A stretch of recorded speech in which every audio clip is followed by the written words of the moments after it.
Hello friends, मैं अंकिता तिवारी। जैसा कि हम सभी जानते हैं कि हम इतिहास में वर्धन साम्राज्य को पढ़ रहे हैं, जिसमें हमने पिछली वीडियो में पढ़ा था वर्धन साम्राज्य और उस पर शासन करने वाले शासकों के बारे में। उसमें से 3 शासक प्रमुख थे: प्रभाकर वर्धन, राज्यवर्धन तथा हर्षवर्धन। हर्षवर्धन को वर्धन साम्राज्य का सबसे शक्तिशाली शासक माना जाता है और हर्षवर्धन की विजयों और उपलब्धियों का वर्णन भी हमने पिछली वीडियो में पढ़ा था। आज इस वीडियो में भी हम वर्धन साम्राज्य को पढ़ेंगे, जिसमें हम वर्धन साम्राज्य के लिए हर्षवर्धन का शासन प्रबंध, सामाजिक व्यवस्था, आर्थिक व्यवस्था, कर व्यवस्था, धार्मिक व्यवस्था और हर्षवर्धन कालीन साम्राज्य के कुछ प्रमुख अधिकारियों के बारे में पढ़ेंगे। तो सबसे पहले है हर्षवर्धन का शासन प्रबंध। हर्षवर्धन ने गुप्तकालीन शासन व्यवस्था को आधार मानकर उस शासन प्रणाली में परिस्थिति के अनुसार परिवर्तन करके अपनी शासन प्रणाली का निर्माण किया। जैसा कि हमने जब वर्धन साम्राज्य को पढ़ा था तो उसमें हमने सबसे पहले ये पढ़ा था कि गुप्त साम्राज्य के पतन के पश्चात कुछ वंशों का उदय हुआ, जिसमें कि वर्तमान हरियाणा थानेश्वर में पुष्यभूति वंश सबसे प्रमुख था, जिसे कि वर्धन वंश भी कहा जाता है। उसी तरह गुप्तकालीन साम्राज्य और वर्धन वंश हर्षवर्धन का शासन प्रबंध बहुत सी चीजें ऐसी हैं जिसमें कि हमें समानताएं देखने को मिलती हैं। हर्षकालीन शासन व्यवस्था को हम निम्नलिखित भागों में विभक्त कर जानकारी प्राप्त करते हैं। राजा की स्थिति। राजा शासन प्रबंध का सर्वोच्च अधिकारी था। यह मुख्य न्यायाधीश तथा युद्ध में सेना का नेतृत्व करता होता था। राज्य के उच्च पदाधिकारियों की नियुक्ति भी राजा ही करता था। ये हमने गुप्त साम्राज्य में भी पढ़ा था कि शासन की जो सारी शक्तियां थी वो राजा में समाहित थी, अर्थात शासन व्यवस्था का सबसे सर्वोच्च राजा को माना जाता था। राजा ने परम भट्टारक, परमेश्वर, परम देवता, महाराजाधिराज आदि की उपाधियां धारण की। केंद्रीय शासन में भी जो राजा था उसका सबसे सर्वोच्च स्थान होता था और सारी शक्तियां राजा में ही समाहित होती थी, जिसमें राजा बड़े बड़े अधिकारियों की नियुक्ति करता था। आज्ञा पत्र व घोषणा पत्र का प्रवर्तन तथा आय व्यय की देखरेख वह स्वयं करता था। केंद्रीय शासन अनेक भागों में विभक्त था। इन विभागों को अध्यक्षों एवं मंत्रियों का संरक्षण प्राप्त था। राजा के निजी अधिकारी इस प्रकार थे: प्रतिहार, राज्यसभा का मुख्य संरक्षक, विनयानुसार आगंतुकों को राज्यसभा में ले जाने वाला और उनके आगमन की घोषणा करने वाला। स्थापित, रनिवास के कर्मचारियों का निरीक्षण। मंत्री परिषद या अमात्य, जैसे कि हमने गुप्त साम्राज्य में भी पढ़ा था कि उस शासन व्यवस्था में मंत्री परिषद का वर्णन किया गया था, और आज की हमारी भारत की शासन व्यवस्था में भी मंत्री परिषद का वर्णन किया जाता है, जिसमें सभी विभागों के अलग अलग मंत्रियों की नियुक्ति की जाती है। उसी तरह वर्धन साम्राज्य में भी मंत्री परिषद का उल्लेख किया गया है। मंत्री परिषद का वर्णन इसलिए किया जाता है क्योंकि राजा को सलाह और परामर्श देने के लिए एक मंत्री परिषद होती है। शासन की समस्त शक्तियां राजा में समाहित होती है, लेकिन राजा निरंकुश न हो जाए इसलिए मंत्री परिषद का निर्माण किया जाता है। हर्ष के शासनकाल में अनेक मंत्री थे, जिनके सहयोग से हर्ष शासन करता था। हर्ष चरित के अनुसार अवंती हर्ष का प्रधानमंत्री था तथा हर्षवर्धन ने नाटकों में अनेक बार प्रधानामात्य व अमात्य शब्दों का प्रयोग किया है। संधि विग्रह का अर्थात संधि और युद्ध करने का अधिकारी। अक्ष पटलाधिकृत जिसके हाथ में सरकारी कागज रहते हैं। अर्थ विभाग तथा न्याय विभाग कि हमने गुप्त साम्राज्य की शासन व्यवस्था में पढ़ा था कि शासन को अनेक विभागों में बांट दिया जाता है, जिसे कि प्रांतीय शासन कहा जाता है। प्रशासनिक सुविधा की दृष्टि से समस्त साम्राज्य की भूमि को राज्य, राष्ट्र, देश अथवा मंडल कहा जाता था। इसे कई प्रांतों, जिन्हें भुक्ति अथवा प्रदेश कहते थे, में विभक्त कर दिया गया था। अहिछत्र, श्रावस्ती तथा कौशाम्बी इस काल के मुख्य भुक्ति थे और भुक्तियों को विषय में विभक्त कर दिया गया था, अर्थात बांट दिया गया था। सामान्यतः भुक्ति का अर्थ जिला बतलाया गया है। प्रांतों के अधिकारी उपरीक, महाराज, भोगपति तथा राष्ट्रपति कहलाते थे। विषयपति विषय का शासन होता था। इसकी नियुक्ति प्रांतपति द्वारा की जाती थी और प्रत्येक विषय को पथकों में विभक्त किया गया था, जो आधुनिक तहसील की भांति थे। ग्राम शासन हमने गुप्त साम्राज्य में भी पढ़ा था कि जो शासन की सबसे छोटी इकाई थी उसे ग्राम शासन कहा जाता था। वैसे वर्धन साम्राज्य में भी ग्राम शासन का उल्लेख किया गया है। पथकों को गांवों में बांट दिया गया था। गांव शासन की सबसे छोटी इकाई थी। गांव के सभी मामलों की देखभाल मेहतर नामक पदाधिकारी करता था। ग्रामिक, भ्रष्ट, कुलाधिकरण तथा अक्षपटलिक गांव के अन्य महत्वपूर्ण अधिकारी थे।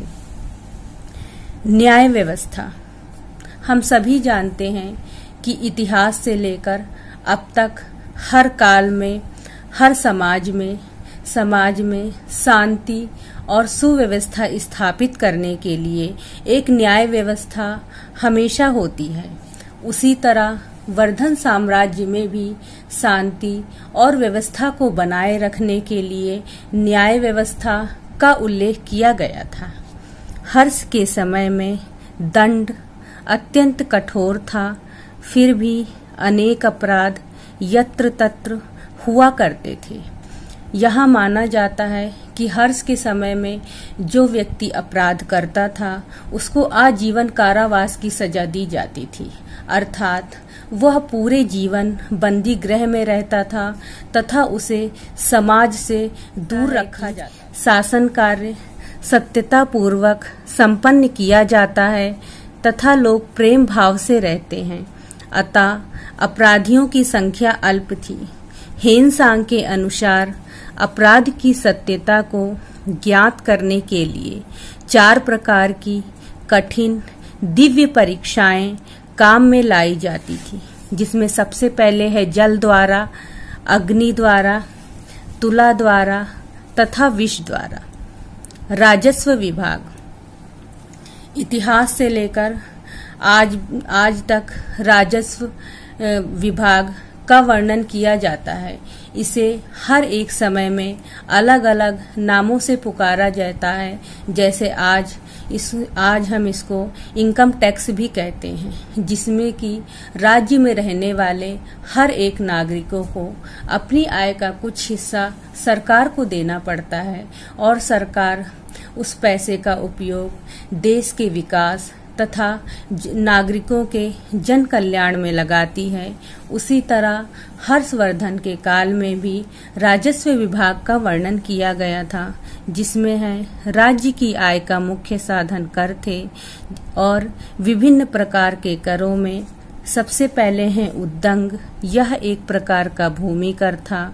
फिर है उपरिक, उन किसानों से जिनका भूमि पर स्वामित्व नहीं होता था, उनसे ये कर लिया जाता था। धान्य, कुछ विशेष अनाजों पर लगाया जाने वाला कर, हिरण्य, खनिज पदार्थों पर जो राजकीय कर नहीं दे पाते थे, उनसे कर के बदले निश्चित रूप से शारीरिक श्रम लिया जाता था। न्यायालय शुल्क, जिसका अर्थ दंड है।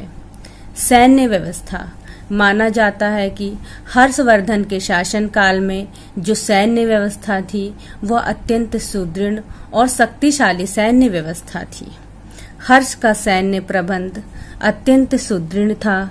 सेना के लिए सिंध, अफगानिस्तान तथा ईरान से उच्च कोटि के घोड़ों का क्रय किया जाता था, अर्थात इन जगहों से अच्छी किस्म के हर्षवर्धन के शासनकाल में घोड़े खरीदे जाते थे और सैनिकों की भर्ती उन्हें वेतन बताकर तथा सार्वजनिक घोषणा द्वारा की जाती थी। हेनसांग के वर्णन से ज्ञात होता है कि सेना निम्न भागों में विभक्त थी: पैदल, अश्वारोही, रथारोही तथा हस्ती आरोही।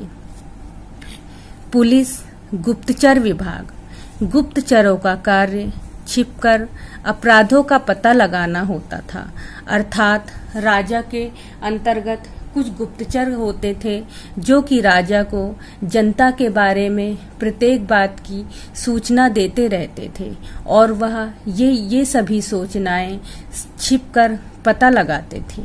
जैसे पुलिस विभाग का गठन किया गया था, जिनके नाम प्राय शासन के समय में ही थे, जैसे दंडपारिक, दंडिक, चौरोद्धारिक आदि। बाण के हर्षचरित में यामचेटी का उल्लेख मिलता है, जो रात में पहरा देने वाली स्त्री होती थी। शिक्षा तथा साहित्य का हर्षवर्धन स्वयं एक लेखक होने के साथ साथ लेखकों को संरक्षण देने वाला शासक था। जैसे कि हर्षवर्धन ने 3 नाटकों की रचना की थी, जो कि हैं प्रियदर्शिका, नागानंद तथा रत्नावली। हेनसांग के अनुसार राजकीय आय का चतुर्थांश प्रख्यात मेधावियों को पुरस्कृत करने में व्यय किया जाता था। बाणभट्ट ने हर्षवर्धन के संरक्षण में हर्षचरित, कादम्बरी और चंडी शतक की रचना की थी और इनके दरबार में सूर्य शतक के प्रणेता मयूर और चारण मातंग दिवाकर को भी आश्रय प्रदान किया गया था। अर्थात हर्षवर्धन, जो कि एक शासक होने के साथ साथ एक लेखक भी था, और उसने 3 रचनाएं लिखी थी, जो कि हैं प्रियदर्शिका, नागानंद तथा रत्नावली। इसके साथ साथ उसने अपने शासन में इन लेखकों तथा साहित्यकारों को आश्रय भी प्रदान किया था। शिक्षा की उन्नति के लिए उसने प्रसिद्ध शिक्षा बौद्ध केंद्र नालंदा को अनंत दान दिए, जो इस समय तक शिक्षा का अंतर्राष्ट्रीय केंद्र बन चुका था। नालंदा में कई विद्वान व सुयोग्य शिक्षक भी थे, जिसमें सबसे पहले हैं शीलभद्र, नागार्जुन, आर्यदेव, असंग, वसुबंधु तथा दिगनाग है। सामाजिक व्यवस्था, हम सभी जानते हैं कि हमें एक समाज में रहने के साथ साथ समाज के कुछ नियमों और कुछ मानदंडों का पालन करना पड़ता है तथा इतिहास से लेकर अब तक के समाज में हर एक समाज में अलग अलग व्यवस्थाएं होती हैं। उसी तरह हर्षवर्धन के भी काल में एक सामाजिक व्यवस्था थी। हेनसांग ने तत्कालीन समाज को 4 वर्णों में बांटा है, जिसमें सबसे पहले हैं ब्राह्मण, जिन्हें की समाज में सर्वोच्च स्थान प्राप्त था और इन्हें बहुत ही सम्मान दिया जाता था। कहा जाता है कि जो ब्राह्मण होते थे वो राजा के बहुत ही घनिष्ठ होते थे तथा अनेक पूजा पाठों आदि के बारे में समय समय पर राजा को बताते रहते थे। फिर हैं क्षत्रिय। शासन के रक्षा की बागडोर क्षत्रियों के ऊपर होती थी। वैश्य, जिन्हें की व्यापारी भी कहा जाता था, तथा शूद्र, जिनका कि समाज में बहुत ही निम्न स्थान था और समाज में इन्हें हे दृष्टि से देखा जाता था तथा इन्हें अछूत भी माना जाता था। इस युग का सर्वाधिक विस्मयकारी परिवर्तन जातियों में वर्ण संकर था। इन जातियों का जन्म उच्च जाति के पुरुषों का निम्न जातियों की स्त्रियों के साथ या प्रतिलोम विवाह से हुआ। इस काल में अस्पृश्य जातियों की संख्या व अस्पृश्यता की भावना में विवरण में भारतीयों के रहन सहन, रीति रिवाज आदि का वर्णन किया है। वह लिखता है, इस देश का प्राचीन नाम सिंधु था, परंतु अब यह इंदु अर्थात हिंद कहलाता है। इस काल में स्त्रियों की दशा में गिरावट आई थी। इस काल में स्त्रियों की दशा में गिरावट इसलिए आई थी क्योंकि वर्धन साम्राज्य में भी सती प्रथा का उल्लेख किया गया है और राजपूत समय में तो सती प्रथा बहुत ही अपने चरम सीमा पर थी। दास प्रथा का भी अस्तित्व था। आर्थिक व्यवस्था।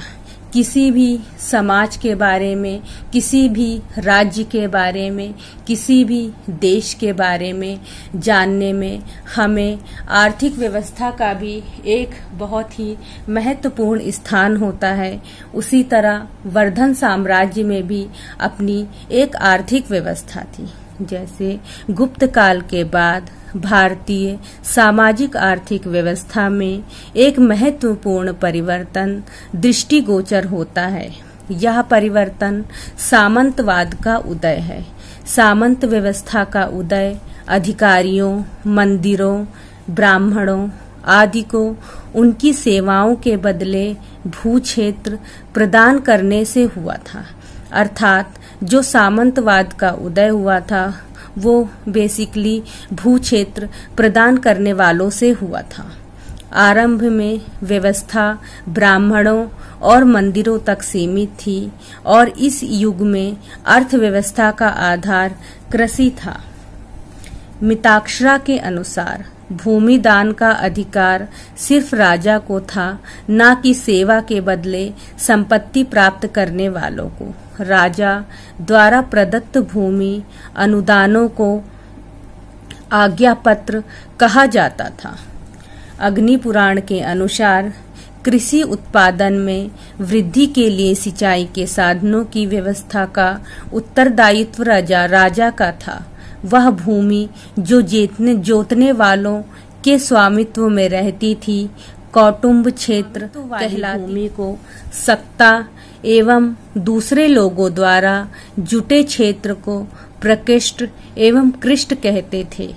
इस समय व्यापार के प्रमुख केंद्र थे बंगाल, मालवा, गुजरात और कलिंग।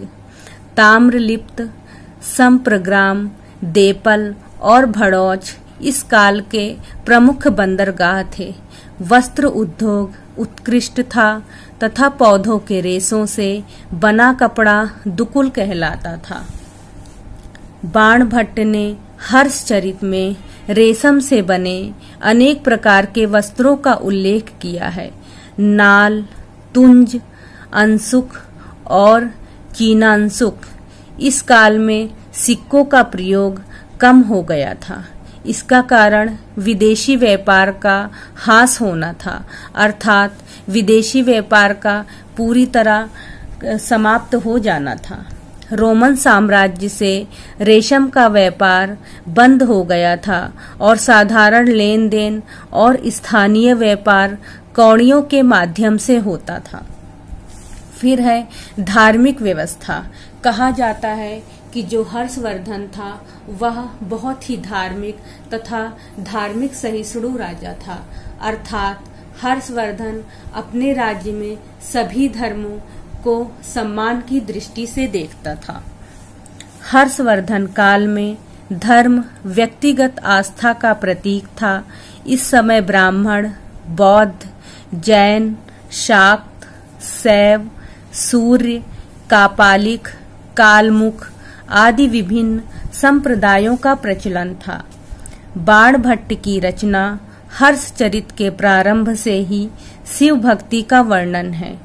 ब्राह्मण, शैव, बौद्ध धर्मों ने तांत्रिक क्रियाओं का चलन, मूर्ति पूजा, यज्ञ, कर्मकांड आदि का बोलबाला था, परंतु धीरे धीरे बौद्ध धर्म में भी विलासिता व तांत्रिक पद्धति के कारण पतन शुरू हो गया। हर्षवर्धन ने धार्मिक सहिष्णुता की नीति अपनाई, अर्थात जो हर्षवर्धन था उसने धार्मिक सहिष्णुता की नीति अपनाई थी।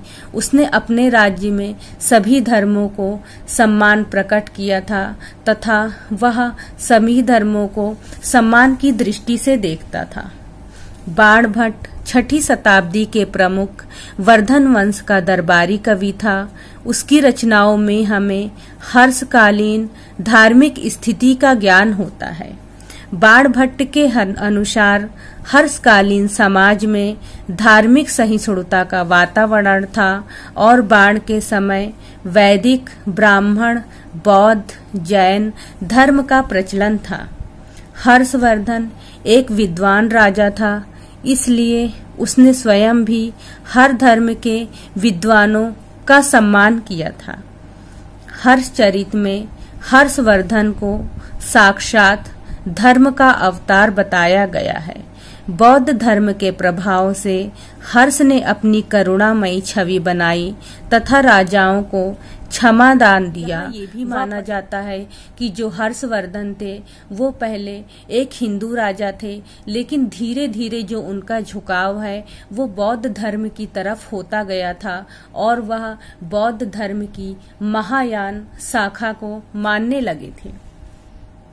बाणभट्ट के अनुसार हिंदू धर्म के अनेक देवी देवताओं विष्णु, लक्ष्मी तथा कुबेर का पूजन होता था। बाण के विवरण से पता चलता है कि धर्म को व्यक्तिगत विषय माना जाता था। ब्राह्मण धर्म की प्रधानता के कारण हेनसांग ने भारत को ब्राह्मणों का देश कहा है। यह धर्म अपने भिन्न भिन्न संप्रदायों में बटा था, जैसे वैष्णव, शैव, शाक्त आदि। बाणभट्ट ने हर्षचरित में कुछ संप्रदायों का वर्णन किया है जो कि इस प्रकार हैं, जैसे आहर्त जिन्हें जैन कहा जाता था, श्वेतपट, श्वेतांबर जैन समुदाय थे, पांडु भिक्षु श्वेत वस्त्र धारण करने वाले भिक्षु थे, भागवत जिन्हें वैष्णव कहा जाता था, कपिल सांख्य मत को मानने वाले, कणाद वैश्विक मत को मानने वाले थे, औपनिषदिक न्याय दर्शन को मानने वाले, पौराणिक शैव पंचरात्रिक वैष्णव धर्म की एक शाखा थी। यह हर्षवर्धनकालीन समय में यज्ञ संस्कार, पंच महायज्ञ आदि कर्मकांडों का प्रचलन था।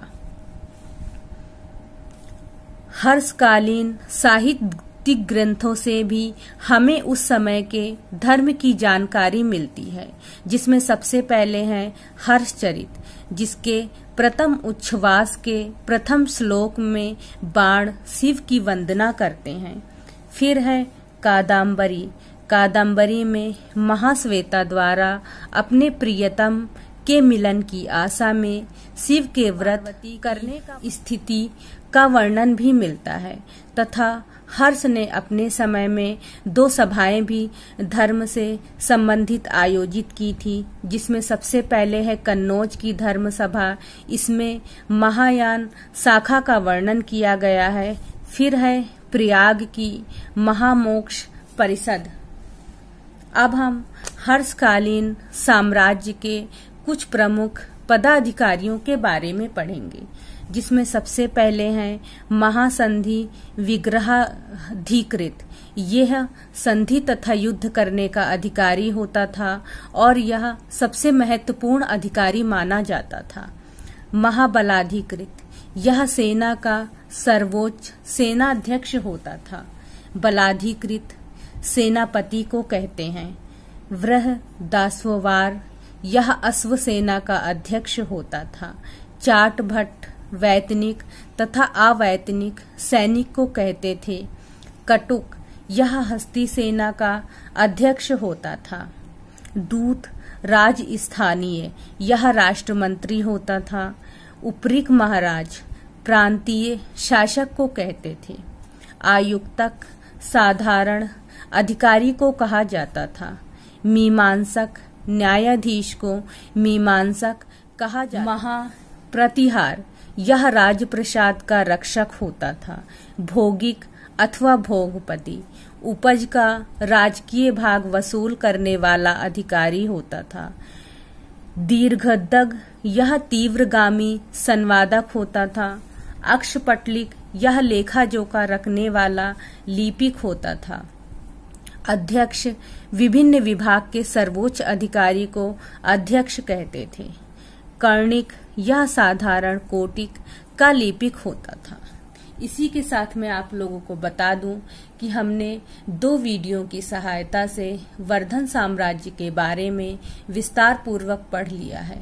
अगर आप लोगों को लगता है कि मैंने अपनी वीडियो में वर्धन साम्राज्य से संबंधित कुछ नहीं पढ़ाया है तो प्लीज आप मुझे कमेंट करके बताइए। और अगर आप लोगों को मेरी वीडियो पसंद आती है तो मेरी वीडियो को कमेंट, लाइक, शेयर और सब्सक्राइब कीजिए। धन्यवाद।